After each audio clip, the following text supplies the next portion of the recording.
አንዱ የሚነሳው ኢትዮጵያ ስንዴ የምታመርት ከሆነ ለምን የዳቦ ዋጋ አልቀነሰም? ለምን ስንዴ ወደ ሀገር ውስጥ ይገባል? የሚሉ አንዳንዱ ጀኒን ከሆነ እሳቤ የሚሰጥ ጥያቄ አለ። አንዳንዱ ደግሞ ያው የተሸፈነ አጀንዳ ያለው ጥያቄ አለ። እኔ ኢትዮጵያ ስንዴ እያመረተች መሆኑን የማውቅበት አንድ ማስረጃ አለኝ።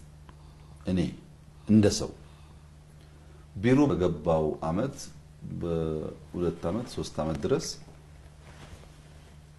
በየአመቱ ስንዴ ኢትዮጵያ ውስጥ ለሚጎል 800 900 1 ቢሊዮን ዶላር አውጥተን ካልገዛን በስተቀር ምግብ አገር ውስጥ ያለው አይበቃም የሚል ጥያቄ ቀርቦልኝ ነበር።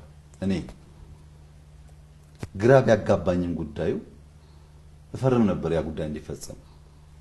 ባለፉት 2-3 አመታት ግን አንድ ብር አውጥቼ አላውቅም ለስንዴ። ከውጭ ስንዴ እንዲገባ አንድ ብር አውጥቼ ገዝቼ አላውቅም 2-3 አመታት።